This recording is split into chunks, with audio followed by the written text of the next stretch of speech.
नमस्कार श्रोते हो. श्राव्य कथा मराठी या चॅनलवरती आपले सहर्ष स्वागत आहे.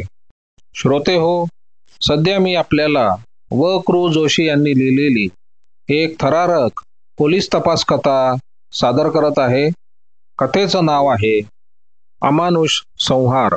श्रोते हो, ही कथा पुण्यातील कुप्रसिद्ध अशा जोशी अभ्यंकर खून खटला यावर बेतलेली आहे. या कथेचा पुढील तिसरा भाग. गणेशचे कथन एखाद्या प्रचंड बॉम्बस्फोटाप्रमाणे हादरवणारे होते. शब्दांकित केलेल्या भीषण नाट्याची सुरुवात एका प्रसन्न सकाळी विकास हॉटेलचे मालक श्रीमान रामकृष्ण हेद्दूर यांच्या टुमदार बंगल्यात झाली. प्रमोद, अरे प्रमोद, चहाला चल लवकर, तुझी कॉलेजची वेळ होऊन गेली. रामकृष्णच्या पत्नी इंदिराबाई नेहमीप्रमाणे आपल्या एकुलत्या एका चिरंजीवाला घाई करत होत्या. प्रमोद तारुण्यात नुकताच प्रवेश केलेला कोवळा तरुण होता. तो आरशासमोर उभा राहून बंडखोर केसांना ब्रशच्या मदतीने वळण लावायचा प्रयत्नात होता. आलो ग आई, असं म्हणून प्रमोद स्वयंपाकघरात खुर्चीवर येऊन बसला. इंदिराबाईंनी त्याच्यासमोर टेबलावर चहा व टोस्ट आणून ठेवले. प्रमोदनं घाईघाईने चहाचा कप तोंडाला लावला आणि व म्हणाला, आई, मला 200 रुपये दे. 200? कशाला रे? आम्ही काही मित्र मिळून लोणावळा खंडाळ्याला जाणार आहोत. हे बघ, तू बाबांना विचार. माझ्याजवळ एवढे पैसे नाहीत आणि असले तरी त्यांना विचारायला हवं. बाबांना? मग आमची ट्रिपच संपली. प्रमोदला ठाऊक होतं की आपल्या बाबांना सहली म्हणजे पैशाची विनाकारण उधळपट्टी वाटते. हे पहा, सगळ्या मुलांना घरून परवानगी मिळते, पैसेही मिळतात, पण आपल्या घरचं सगळंच वेगळं आहे. कधी कधी असा वैताग येतो ना की वाटतं घर सोडून पळून जावं. पुरे रे, इंदिराबाई कळवळून म्हणाल्या. सकाळच्या वेळी असं काहीतरी अभद्र बोलू नको. मी विचारून ठेवते त्यांना. प्रमोदने न्याहारी संपवली. वह्या हातात घेऊन तो आई जातो ग असं म्हणून बाहेर पडला. कोणालाच हे माहिती नव्हतं की त्यानंतर त्याचं पाऊल पुन्हा घरात पडणार नाही ते. प्रमोद कॉलेजच्या वर्गात लेक्चर ऐकत होता. त्यावेळी सकाळचे 10चे ठोके पडत असताना कॉलेजचा पट्टेवाला वर्गात आला व प्राध्यापकांना म्हणाला, साहेब, वर्गात प्रमोद हेद्दूर म्हणून कोणी विद्यार्थी आहे का? प्रमोद उठून उभा राहिला. साहेब, यांना काही अर्जंट फोन आहे ऑफिसात. प्रोफेसरनी प्रमोदला जायची परवानगी दिली. प्रमोदला एवढा अर्जंट फोन कोणाचा असावा हे लक्षात येईना. तो ऑफिसच्या खोलीत गेला व त्यानं टेबलावर ठेवलेला फोनचा रिसिव्हर कानाला लावला. हॅलो, मी प्रमोद हेद्दूर बोलतोय. हे पहा, प्रमोदला बोलणाऱ्याचा आवाज अपरिचित वाटला. तुम्हाला तुमच्या वडिलांनी ताबडतोब बोलवलंय. तुम्ही रिक्षा करून टिळक रोडवर विद्याप्रेस समोर या. पण काय झालंय तरी काय? काही अपघात वगैरे झाला नाही ना? प्रमोदनं संचित स्वरात विचारलं. टिळक रोडवरची बेसुमार अनियंत्रित रहदारी त्याच्या परिचयाची होती. आपल्या वडिलांची हॉटेलात जाताना हट्टीपणानं त्याच रस्त्यानं पायी जायची सवय त्याला माहिती होती, म्हणून त्यानं हा प्रश्न विचारला. तुम्ही या, मी समक्ष सांगतो, त्या अपरिचित स्वरात उत्तर आले. प्रमोदला आता काळजी वाटू लागली. त्यानं वर्गात जाऊन वह्या पुस्तकं गोळा केली व प्राध्यापकांची परवानगी घेऊन तो कॉलेज बाहेर आला. रस्त्याने धावणाऱ्या एका रिक्षाला थांबवून तो तिच्यात बसला. त्यानं रिक्षावाल्याला टिळक रोडकडे घ्यायला सांगितले. त्या दिवशी रात्रीचे 10 वाजून गेले होते. इंदिराबाई व रामकृष्ण काळजीने प्रमोदची वाट पाहत होते. रामकृष्णांनी आपल्या हॉटेलातील नोकरांना प्रमोदच्या मित्रांच्या घरी पाठवून चौकशी केली, पण तो कोणाच्याच घरी नव्हता. प्रमोदला कॉलेजमध्ये एक फोन आला होता व फोन घेतल्यानंतर गडबडीने रिक्षात बसून तो गेला एवढं समजलं. तो फोन कोणाचा होता, कशाबद्दल होता याबद्दल कोणालाच काही माहीत नव्हते. ती रात्र उलटली. इंदिराबाईंना क्षणभर सुद्धा झोप आली नाही. सकाळीच प्रमोद म्हणाला होता, कधी कधी असा वैताग येतो ना की वाटतं घर सोडून पळून जावं. इंदिराबाईंच्या मनात येई की या पोरानं असंच काही केलं तर नसेल ना. लगेच वाटे, छे, एवढासा जीव तो, घराची मायाची छाया सोडून तो कुठे जाईल. रामकृष्ण पण कष्टी होते, अस्वस्थ होते, पण पत्नीकडे पाहून त्यांनी स्वतःच्या मनाला बाण घातला. रात्रभर त्यांची खटपट चालू होती. हॉस्पिटलमध्ये फोन, नातेवाईकांकडे विचारपूस, पण प्रमोदचा कुठे पत्ता लागला नाही. पत्नीला कष्टी अंतःकरणाने धीर देऊन रामकृष्ण नेहमीप्रमाणे आपल्या हॉटेलात गल्ल्याच्या बैठकीवर स्थानापन्न झाले.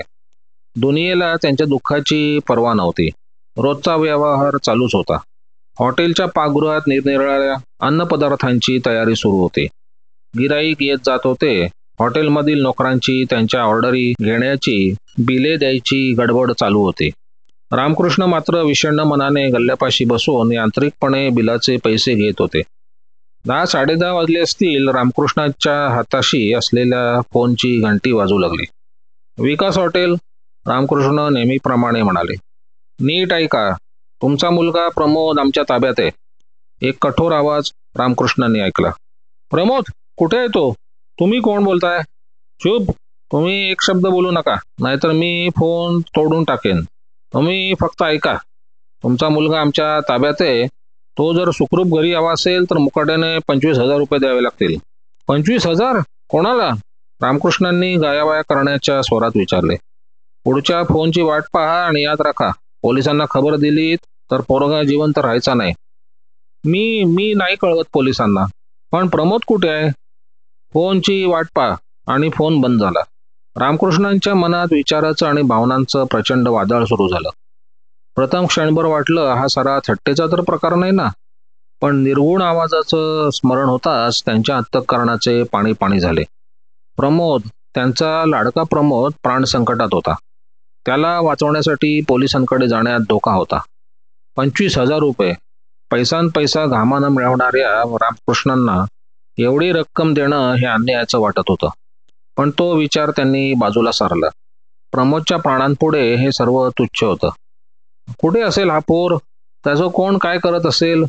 नाना प्रकारची चित्र त्यांच्या मनचक्षुसमोर उभी राहिली. पण ते एवढी दौलत असून प्रथमच पूर्णपणे असहाय्य झाले होते. एखाद्या दगडी पुतळ्यासारखे निश्चलपणे ते काउंटरपाशी बसले होते. हॉटेलमध्ये गिरायकांची गर्दी उसळली होती. फोनची घंटी वाजताच विजेचा धक्का बसल्याप्रमाणे रामकृष्ण रिसिव्हर उचलत. पण ते फोन नेहमीचे व्यवहाराचे होते. काही फोन त्यांच्या मित्राचे, नातेवाईकांचे होते. प्रमोद घरी आला की नाही याविषयी सचिंत चौकशी करत होते. रामकृष्ण विमनस्कपणे उत्तर देत होते. अशा तऱ्हेने 1-1.5 तास गेला असेल. पुन्हा एकदा फोनची बेल वाजली.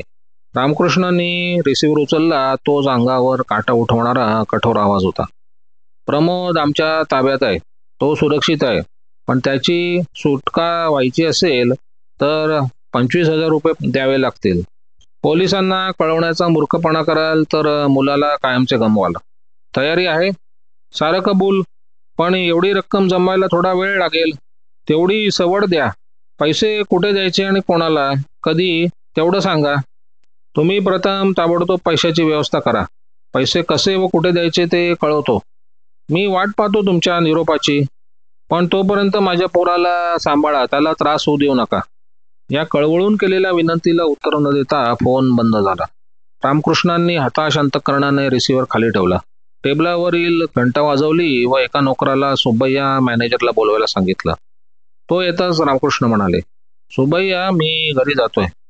गेल्या 20 वर्षात घंट्याच्या टायमात चुकूनही गल्ल्याची जागा मालकानं सोडली नव्हती. त्यामुळे सुब्बय्या चकित झाला. तुम्ही गल्ल्यावर बसा व फोनवर लक्ष ठेवा. काही फोन महत्वाचा आला तर ऐकून घ्या आणि मला कळवा.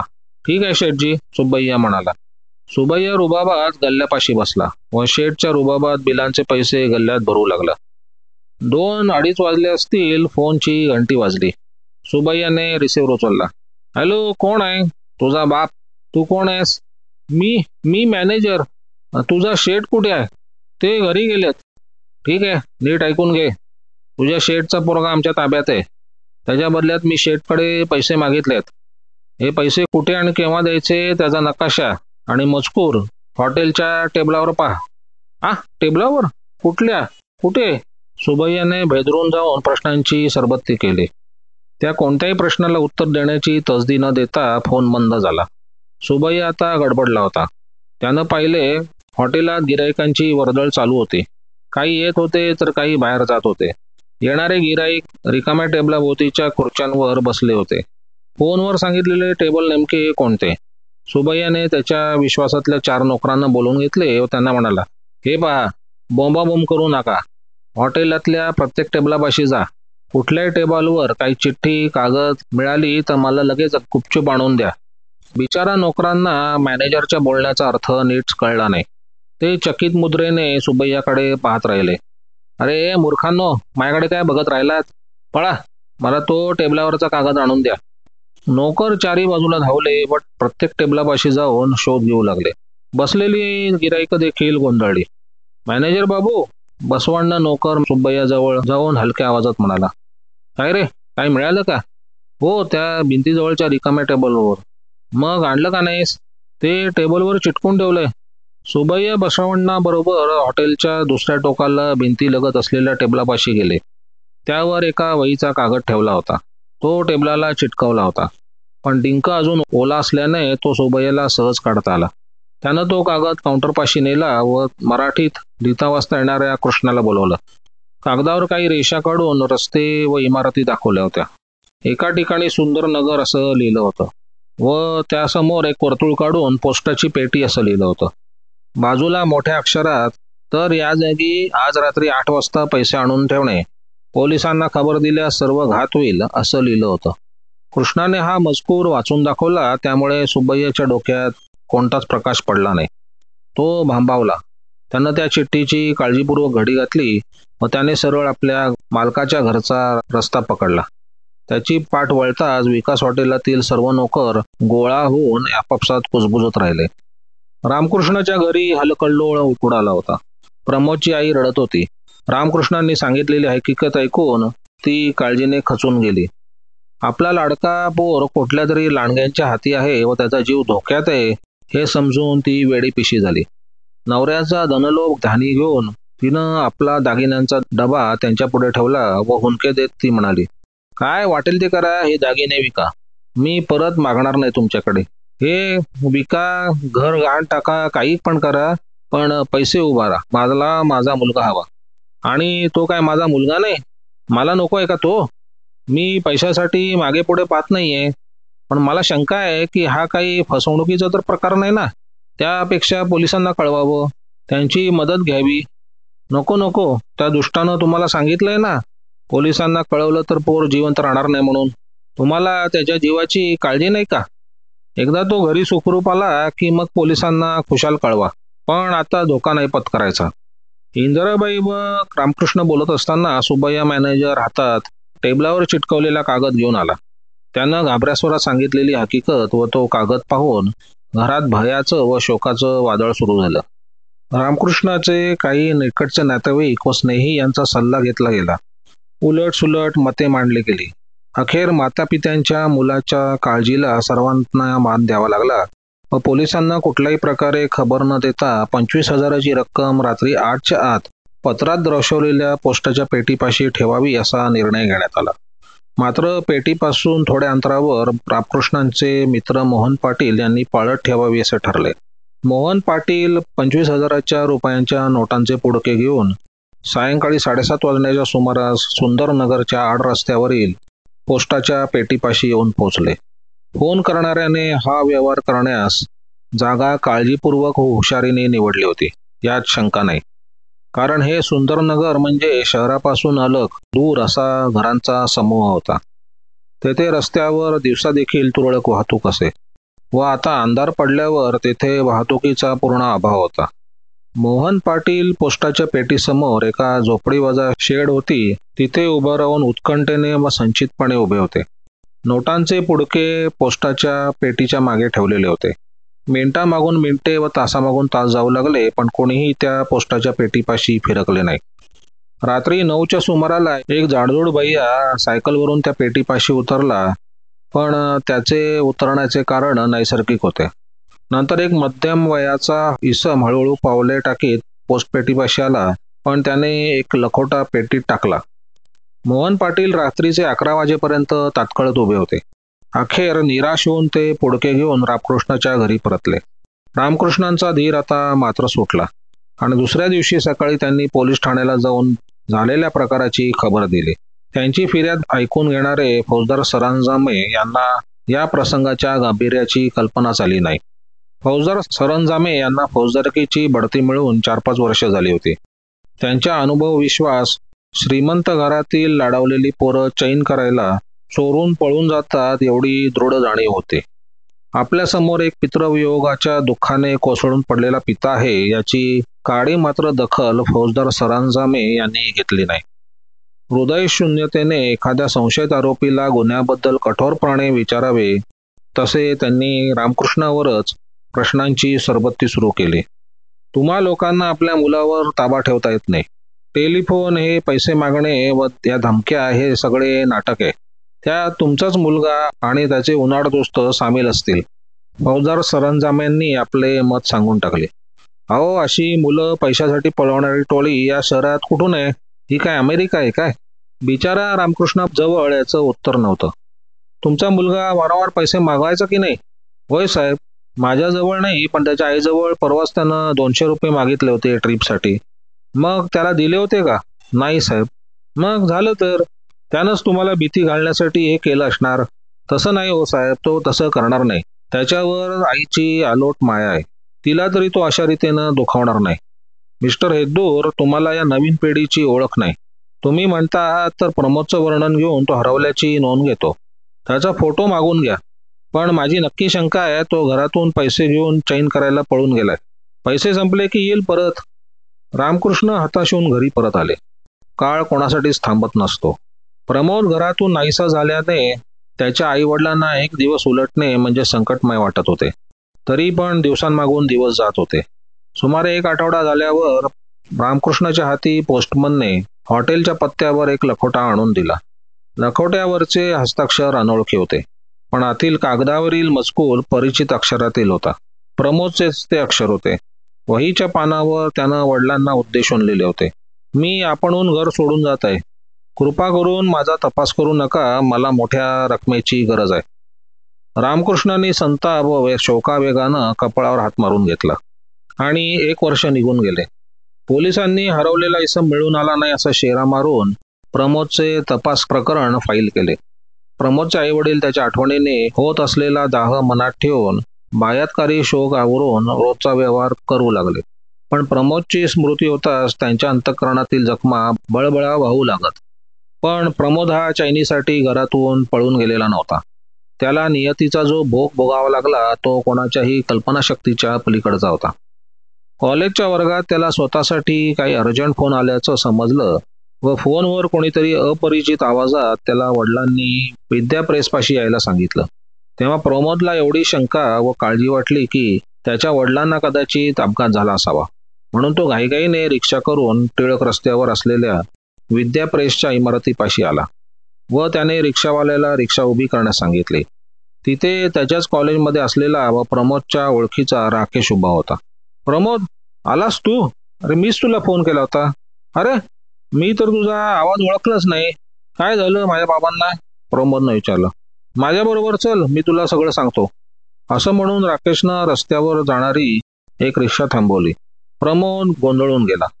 पण राकेशने ज्या गंभीर व हुकमी आवाजात त्याला सांगितलं त्याविरुद्ध वागण्याचं त्याचं धाडस झालं नाही. तो मुकाट्याने रिक्षात बसला. राकेशने ड्रायव्हरला सांगितल्याप्रमाणे गावाबाहेरच्या रस्त्याने एका झोपडीपाशी येऊन रिक्षा उभी राहिली. राकेशनं रिक्षावाल्याला भाड्याचे पैसे दिले व तो रिक्षा घेऊन निघून गेला. राकेशनं प्रमोदच्या खांद्यावर हात टाकून त्याला त्या झोपडीच्या दारापाशी नेले. दरवाजावर टकटक असा आवाज केला. दरवाजा उघडला गेला. दरवाजा मागे आत खोलीत जग्गू, सीताराम व चंदू उभे होते. हे सर्व आपल्याच कॉलेजमधील विद्यार्थी आहेत हे प्रमोदनं ओळखलं. ते राकेशची वाट पाहत असावे. प्रमोदला काय घडतंय ते समजत नव्हतं. त्यानं झोपडीच्या आतील बाजूस नजर टाकली. ओबडदोबड जमीन, लाकडी फळकुटीच्या भिंती, जमिनीवर एक मोडकी खुर्ची व एक ठीक अवस्थेत असलेली खुर्ची, कोपऱ्यात काही दोऱ्या, चिंध्या व बाटल्या, ही त्या झोपडीची अवस्था होती. तिथे आपले बाबा नाहीत हे लक्षात येऊन प्रमोद बांबावून गेला. राकेशनं डोळ्यानं इशारा करतात राकेश व प्रमोद यांना आत घेऊन जग्गूनं झोपडीचा दरवाजा आतून बंद केला. सीतारामनं पुढे होऊन प्रमोदचे दोन्ही हात पकडले व त्याला त्या धड खुर्चीपाशी नेऊन त्याला बसायला सांगितले. प्रमोदनं त्याने सांगितल्याप्रमाणे मुखट्याने खुर्चीवर बसला. नंतर राकेशनं पुन्हा केवळ डोळ्यानेच काही इशारा केला. चंदू, सीताराम व जग्गू जणू काही यांत्रिक माणसे असावीत त्याप्रमाणे धावले. सीतारामने भयचकित झालेल्या प्रमोदचे पाय बांधले. चंदूने त्याचा उजवा व डावा हात खुर्चीच्या दोन्ही हातांना बांधून टाकला. राकेश, अरे हे काय चाललंय काय? असे प्रमोद किंचाळत असताना जग्गूनं एक हातरुमाल त्याच्या तोंडात बोळा करून खुपसला व दुसरा रुमाल घेऊन तो तोंडावरून बांधला. मग प्रमोद विस्फारित नजरेने त्याच्यावर चाललेल्या या अत्याचाराकडे पाहत होता. भयाची दाट छाया त्याच्या चेहऱ्यावर पसरली होती. प्रमोद, तुला भयाचं कारण नाही. आम्ही तुला काही इजा करणार नाही. राकेश त्याच्या भेदक व क्रूर नजरेने प्रमोदला जणू काही मोहिनी नजरेत आणण्यासाठी प्रयत्न करत म्हणाला. हे बघ, आम्हाला पैसे हवेत. पैशाची आम्हा सर्वांना फार गरज आहे. तुझ्या बापाजवळ खूप पैसे आहेत, बरोबर ना? प्रमोदनं असहाय्यपणे होकारार्थी मान हलवली. तू आम्हाला एक पत्र लिहून दे की तू काही दिवसासाठी बाहेरगावी जातोयस आणि तुला मोठ्या रकमेची गरज आहे. बस, तू एवढं केलंस की ते पत्र मी तुझ्या बापाला पोचवण्याची व्यवस्था करतो. त्याने पैसे पाठवले की तुला आम्ही ताबडतोब सोडून देऊ. कबूल आहे? प्रमोदने केविलवाणे होऊन होकारार्थी मान हलवली. जगू, एक वही घेऊन ये. राकेशनं फरमावले. जग्गू झोपडीबाहेर गेला आणि एक 40 पानी वही आणली. सीताराम, प्रमोदचा उजवा हात मोकळा कर. प्रमोदच्या उजव्या हातावर बांधलेली दोरी काढली गेली. राकेशनं वही उघडून ती प्रमोदच्या मांडीवर ठेवली. त्याच्या हातात एक बॉलपन दिलं. मग एखाद्या शाळा मास्तरने शुद्ध लेखन घालण्यास सांगावे त्याप्रमाणे राकेशने मजकूर सांगायला सुरुवात केली. पाय बांधलेले, डावा हात खुर्चीच्या हाताला बांधलेला व तोंडात रुमालाचे बोळे कोंबलेला अशा अवस्थेत प्रमोदने तो मजकूर वहीच्या पानावर लिहिला. मजकूर सांगून संपताच राकेशनं तो वाचून पाहिला. तो त्याला पसंत पडला नाही म्हणून तो मजकूर दुसऱ्या पानावर त्यानं लिहायला सांगितला. तोही राकेशच्या मर्जीला उतरला नाही. तिसऱ्या वेळी लिहिलेला मजकूर अखेर राकेशचे समाधान करू लागला.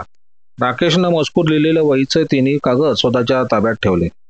नंतर राकेशनं प्रमोदला त्याच्या वडिलांच्या संपत्तीत परिस्थितीबद्दल प्रश्न विचारले. त्याची उत्तरेही वहीच्या पानावर लिहायला सांगितली. वडील पैसे ताबडतोब देतील का ते द्यायला खडखड करतील? त्यासाठी ते पोलिसांना कळवतील का मुकाट्याने देतील? या चौकशीची उत्तरेही बिचाऱ्या प्रमोदला लिहून द्यावी लागली. हे लिखाण झाल्यावर प्रमोदला त्याच अवस्थेत आणि उपाशी ठेवून राकेश, सीताराम, चंदू व जग्गू झोपडीचे दार बंद करून त्याला कुलूप लावून बाहेर पडले. गप्पा गोष्टी करत ते जवळच्या हॉटेलमध्ये व्यवस्थित जेवले व पुढचा बेत पूर्वीच आखलेला व पक्का होता. प्रमोदला पळवून त्याच्या वडिलांकडून पैसे काढण्याची कल्पना राकेशने आपल्या जिगरी दोस्तांपुढे मांडली. त्यावेळी चंदूने व सीतारामने आपापल्या शंका कुशंका आपल्या बॉस समोर मांडल्या. राकेशनं त्याचं समाधान केलं होतं. प्रमोदला घराबाहेर कसे काढायचे याची कल्पना राकेशला त्यानं पाहिलेल्या एका फिल्मच्या कथानकातून सुचली होती. पैसे घेऊन प्रमोदला घरी पाठवले तर तो या टोळीला ओळखत असल्याने पोलीस आपल्याला ताबडतोब पकडतील या शंकेचं उत्तर राकेशजवळ होतं. फक्त त्यासाठी थोडी पूर्वतयारी आवश्यक होती आणि राकेशनं त्या दृष्टीने योग्य ती पावलं उचलली होती. राकेशच्या घरच्या ओसरीत एक भलं मोठं लोखंडी पिंप होतं. त्यात काही अडगळीचं सामान होतं. ते राकेशने रिकामं केलं. चंदू व सीताराम यांच्या मदतीनं ते सायकलच्या दांड्यावर ठेवून राकेशनं ते एका लोहाराकडे नेलं व त्याला 2 भक्कम लोखंडी कड्या लावून घेतल्या. नंतर राकेशनं आपल्या झोपडीबाहेर ते आणून ठेवलं. नंतर चौघेही सायकलवरून भटकायला बाहेर पडले. हॉटेलमध्ये भोजन करून तृप्त झाल्यावर चौकडी रात्री 11 वाजता पुन्हा झोपडीपाशी आली. प्रमोद खुर्चीवर अर्धवट झोपी गेलेला होता. त्याला कोणी अन्न दिले नाही ना पाणी दिलं आहे. खुर्चीला बांधलेल्या अवस्थेत त्याला ग्लानी आली असावी. त्याच्या मनात काय वादळ चाललंय याची कल्पना करणं अवघड नाही. त्याच्या गालावरून उघळून आलेले अश्रू बोलके होते. राकेशनं त्याला हाक मारली. प्रमोद! प्रमोद दचकून जागा झाला. 4 जण त्याच्या समोर उभे होते. प्रमोद, घाबरू नकोस, राकेश त्याच्या मोहिनी टाकणाऱ्या आवाजात म्हणाला. तुझ्या वडिलांना आम्ही पैसे घेऊन शहाजी उद्यानात बोलवलंय. ते तिथेच पैसे आमच्या स्वाधीन करणार आहेत. पैसे मिळताच आम्ही तुला सोडून देणार आहोत. कळलं ना? प्रमोदने मान हलवली. राकेशने प्रमोदचे हातपाय सोडले. त्याच्या तोंडातील बोळा मात्र काढला नाही. 11:30 वाजण्याच्या सुमारास चंदू व जग्गू झोपडीबाहेर आले व ठरलेल्या बेताप्रमाणे ते रिकामं पिंप चंदूच्या सायकलवर चढून दोघेही शहाजी उद्यानापाशी आले. ते पिंप उद्यानाबाहेर एका झाडाखाली ठेवले. ते पुन्हा राकेशच्या झोपडीकडे परतले. राकेश व सीताराम अगोदरपासून आलेले होते. रात्री 1:30च्या सुमारास प्रमोदला बाहेर काढण्यात आलं. राकेशनं प्रमोदला सायकलच्या पुढच्या दांडीवर बसवलं. त्याचे हात आता पोटापाशी आणून बांधले होते. चंदू, जग्गू व सीताराम आपापल्या सायकलवर स्वार झाले. रात्रीच्या वेळेमुळे जवळजवळ निर्जन अशा रस्त्यावर चौघेही जण सायकल सावकाश चालवत होते. कोणी एकमेकाशी शब्द बोलले नाहीत. ठरल्याप्रमाणे 4 सायकलस्वार व राकेशच्या सायकलच्या दांडीवर बसलेला प्रमोद असे शहाजी उद्यानातील तळ्यापाशी येऊन पोहोचले. त्यावेळी पहाटेचे 2 वाजले होते. सर्वांनी सायकली एका भिंतीला लावून ठेवल्या. राकेशनं प्रमोदच्या दोन्ही खांद्यावर हात ठेवले व त्याला आपल्याबरोबर चालायला सांगितले. सगळ्यांनी एकत्र चालत तळ्यातील सिमेंटचा पूल ओलांडला व ते तळ्याच्या काठापाशी असलेल्या एका विशाल वृक्षापाशी आले. राकेशनं प्रमोदला तिथल्या पाऊलवाटेवर बसायला सांगितले. त्याचे पाय बांधले गेले होते, त्यामुळे त्याला पाय पसरूनच बसावे लागले. तो या अवघडलेल्या स्थितीत बसला असताना त्याला वाटले की आता आपली सुटका होईल, पण ती फोल आशा होती. राकेशनं इशारा केला. जग्गू व चंदू यांनी त्याचे पाय घट्ट धरून ठेवले. राकेशनं सीतारामला खुणावले व त्याने एक अगोदर केलेला फास प्रमोदच्या गळ्याभोवती टाकून ती दोरी जोऱ्याने ओढायला सुरुवात केली.